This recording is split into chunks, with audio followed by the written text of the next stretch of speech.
Hello and welcome to Bharat Mandapam. It's the AI Impact Summit 2026. It's a huge moment for India, but I dare say with artificial intelligence being of such critical importance around the world, it is perhaps time for all of us, wherever we are from, to look at AI, its prospects, its challenges, opportunities, and its dangers.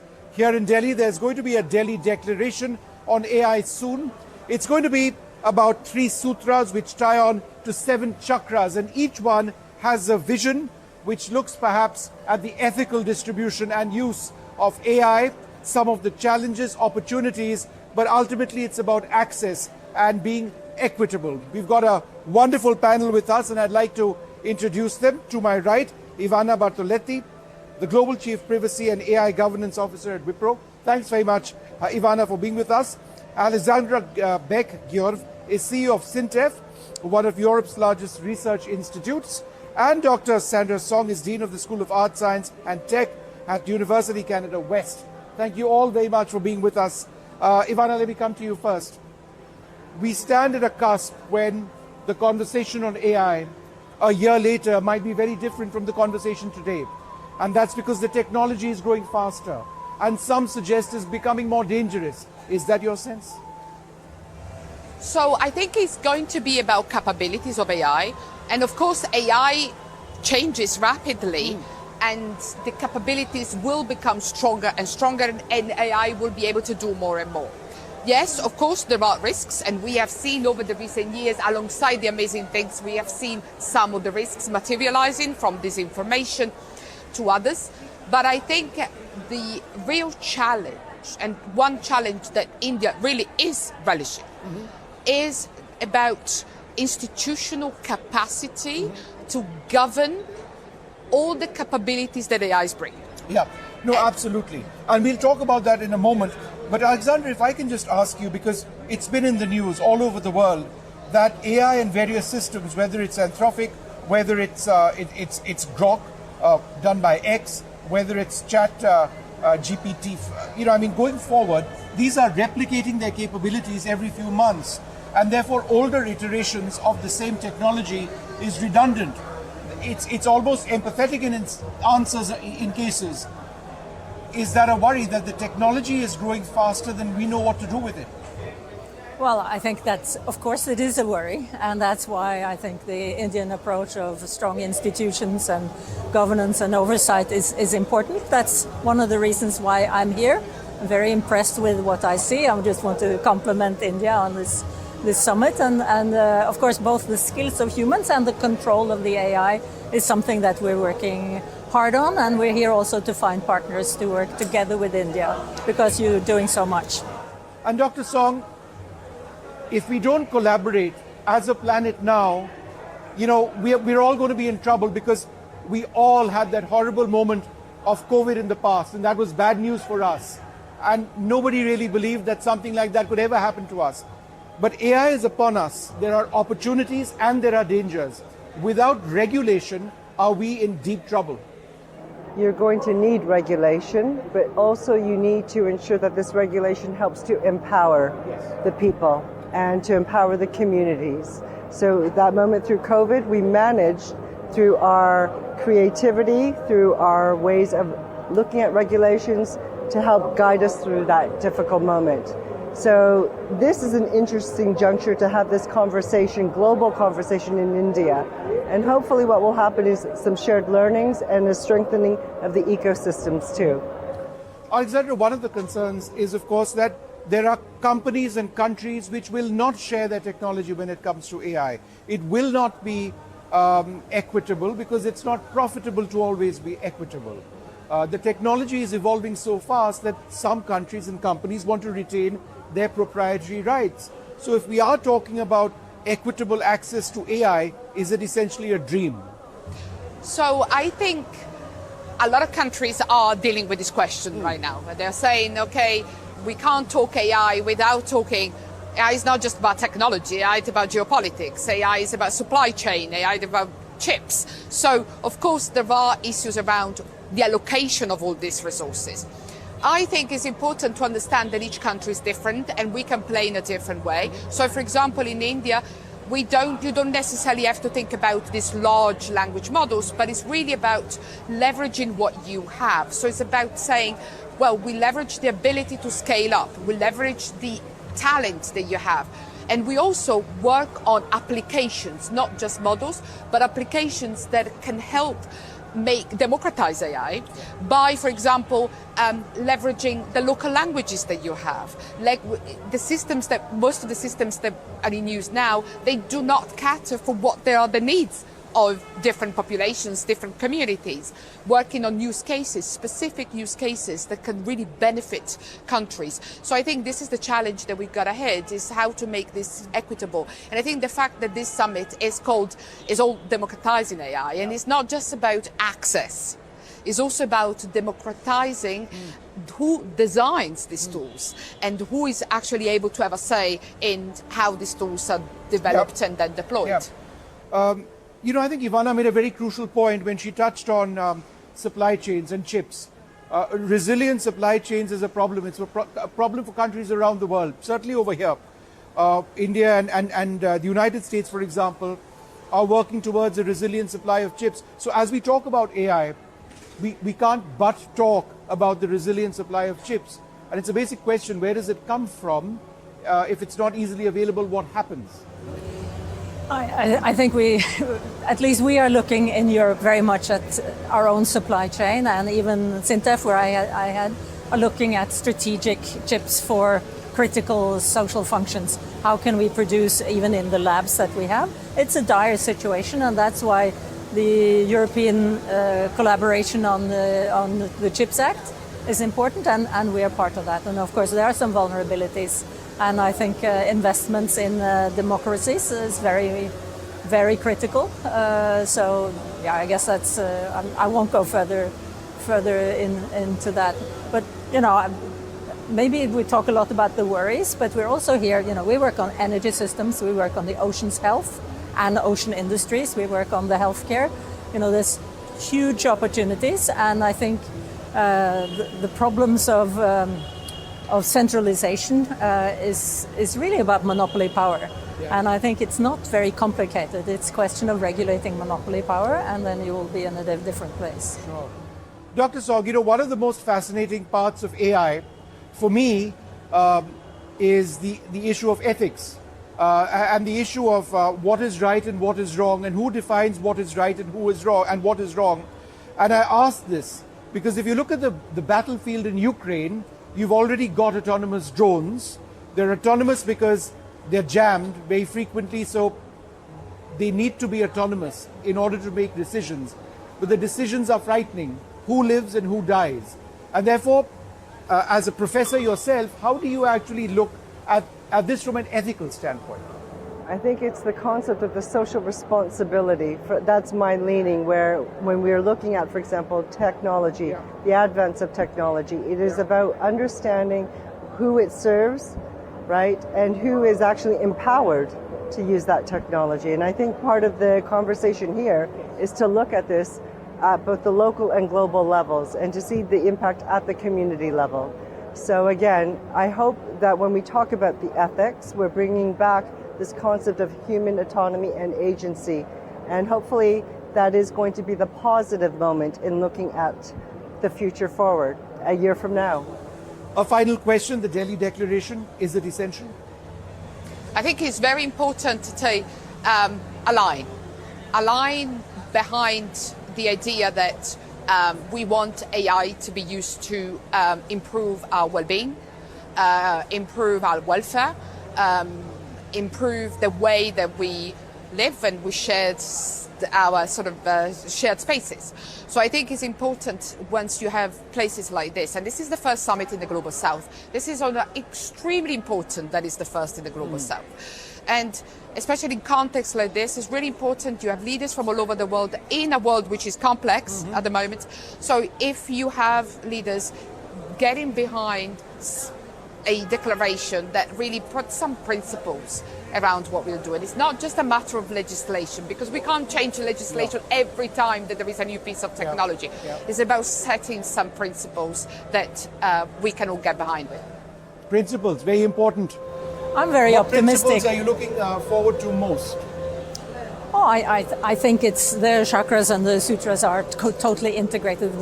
You cannot. It's like the 10 Commandments in the Christian faith. You can't pick just one. They all work together. But I'm very optimistic. I think the best thing that happened in 2026 is the trade agreement between Europe and India. I think we have so much in common, also on the fundamental approach to the ethics of AI, and also the appetite to use AI for good purposes. So I think it's a great place to be. And as we wrap this conversation up, if you all take a look at the backdrop, it looks fairly stunning. It's beautiful, yeah. Beautifully lit up. And so welcome to India. And let's hope that this AI summit works out. Thank you very much for speaking to NDTV. Thank you very much. Well, from AI to robotics and the intersection of AI and robotics, it's all absolutely fascinating. There's a lot that's been featured over here at the AI Impact session. I went down to some of the pavilions and have this report.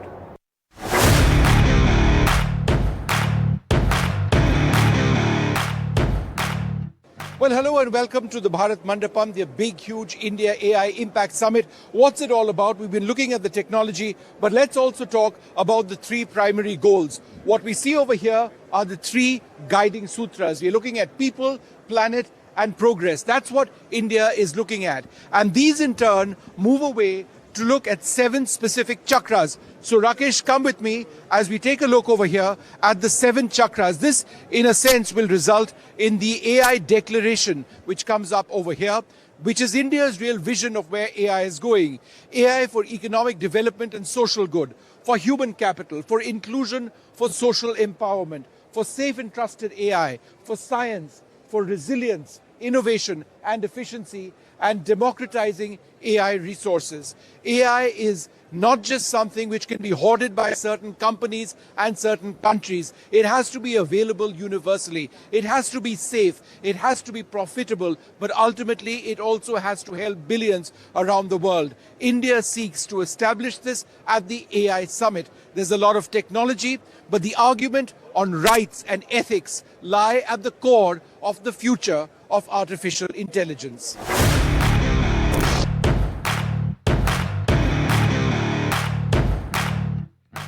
There's so much opportunity when it comes to AI, but when it comes to robotics and AI together, there's a great deal of interest in what exactly the future is. I'm at EY.ai. It's a leading AI firm. Arun Kumar with us. Arun, thanks very much. You've got a huge presence over here. How's it going so far? Yeah, we are releasing a lot of impact coming in, lot of footfall. And you're going to show me a robot, which we've got over here. Rakesh, focus on the robot. And what exactly are we going to demonstrate? So what we are trying to demonstrate here is how do we use a combination of robotics, physical AI, and digital twins to help people working in really hazardous environments like oil rigs. So this is like an oil rig over here, right? And this is like a pipeline network where people has to go through narrow spaces. Right. Let's come down, and let's just, and so that we get an angle on the camera. So you are replicating a robot in a hazardous area, which could be an oil rig. Correct. And what this robot is doing is robot is acting as a companion for the person to go in and collect the data. Right. So typically in these environments, it might be hazardous. There might be gas leaks, which will lead to hazardous health conditions. There might be cases of false alarms. So how do you use robot as a companion to help you collect this data so that you are more safer? And by data, what data would this typically be collecting in a scenario like this? So we can use multiple inputs here. For example, we can use a camera to collect photos and videos. We can mount sensors to collect gas. Well, there are so many participants at the India AI Summit. I'm now joined by a very special guest. There are so many different perspectives as well. Dr. Amit Chet, founding director of the Indian AI Research Foundation with us. Thanks very much for being with us. Technology versus ethics versus the scary part of AI versus the prospects. Where do you stand as far as your understanding of AI is concerned? I got you. AI has significant downside also. We must recognize that. But then we can't let go of amazing opportunity there is to uplift people, to educate people, and in many of the economic development of the country. Our tech editor Ayush Ailavadi is also over here looking at the future of AI. what some of the key technology announcements over here are going to be all about. Here are Ayush's reports from the AI Summit 2026.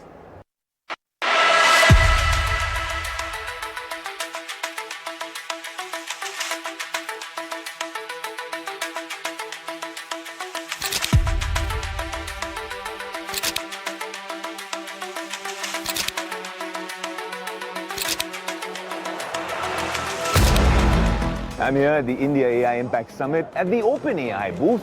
And there is an OpenAI booth out here in all its splendor. It starts off with Sora. Sora 2. A simple prompt.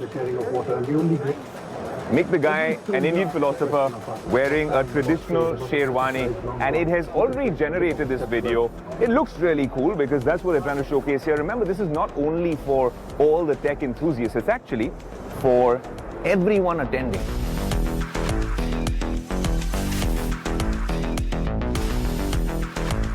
You've often seen me wear my Ray-Ban Metas on a lot of shoots, especially those POV shots that you see in our auto shoots. But this is special. I'm here at the India AI Impact Summit exclusively at the Meta stall, behind the scenes, with the behind the scenes king now, which is going to become my staple, the Ray-Ban Meta display. And that's what I have on right now. I wish I could show you everything that I am seeing, because there's a display right here, a projector that's curved somewhere near my temple that is giving you data that honestly gives you superhuman outputs. It makes you way smarter than you are. And if you think that I need a script sometimes when I'm rambling on, then I have a teleprompter right here. Maybe I'm referring to it right now and you don't even know about it, but there's so much more in terms of utility. I have navigation, walking directions that I've been using around the summit, and just using Meta AI in all its splendor. If I want to figure out what the recipes are like, or I want to figure out how to message my friends, also video call my friends. If you're using WhatsApp video calls,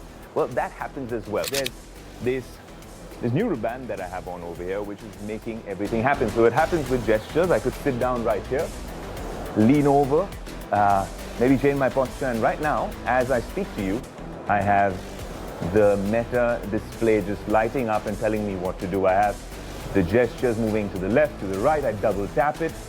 I can exit it with some of these displays as well. And I have WhatsApp showing up over here. I can turn the volume up, brightness. It is a new world. This isn't a Maruti stall or a Map My India stall. This is actually the Amazon booth, the mega mothership Amazon booth here at the India AI Summit. And what's interesting is that a lot of the real world applications are what you get to see here at the summit. That is a retrofitted Maruti car with the Map My India cameras and LiDAR sensors. There's so much more. There's India's first air taxi, which is what I think IIT Madras and some of the startups over there are trying to work on. And it's a massive booth with a lot of meeting rooms. But because a lot of the things that Amazon does are not always tangible, right? You can't always demo them. This time they've worked on getting all these demos here. If you walk over here, you see Bharat Startup Hub right here. And if you come right here, you see India's first air taxi right here.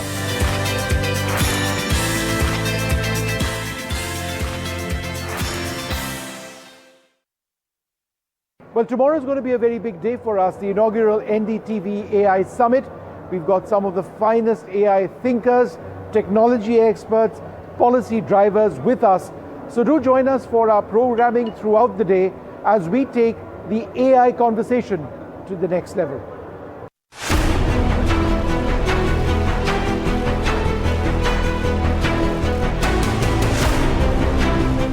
Artificial intelligence is no longer a distant promise. It is embedded in boardrooms, bureaucracies, and battlefields of policy. And on February 18th in New Delhi, NDTV, in partnership with the Startup Policy Forum, places AI at the center of national and global debate. The India AI Summit asks a defining question. How should AI be governed, deployed, and embedded in society, responsibly and at scale? One of the highlights, a special session on AI in governance featuring former UK Prime Minister Rishi Sunak. From statecraft to economic strategy, AI is transforming how governments think and act. Summit also brings global voices into India's policy conversation. Chris Lihan of OpenAI, Stuart Russell of University of California, Berkeley, James Maniaka of Google. The focus: global governance, accountability, AI safety, and India's role in shaping international norms. But beyond policy frameworks, the summit looks at practical impact. How is AI transforming workplaces? How is capital flowing differently in an AI-first world? Investors like Hemant Taneja of General Catalyst will examine how innovation and long-term value creation are being redefined. Another key theme: AI sovereignty. How do governments, academia, open source communities, and private enterprise share responsibility in stewarding AI safely? India today is not just adopting AI, it is attempting to frame AI as a part of its developmental story, linking innovation with public purpose and global ambition with domestic priorities.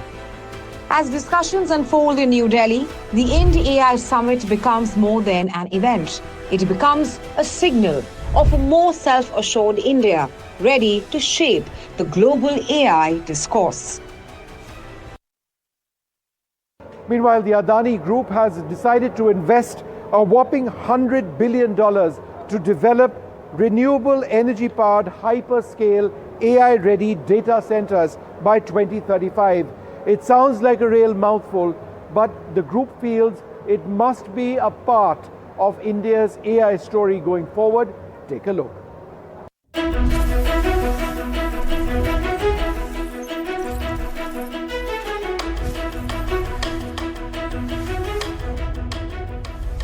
The Adani Group has announced a massive $100 billion investment to build India's sovereign AI infrastructure, one of the largest commitments of its kind globally.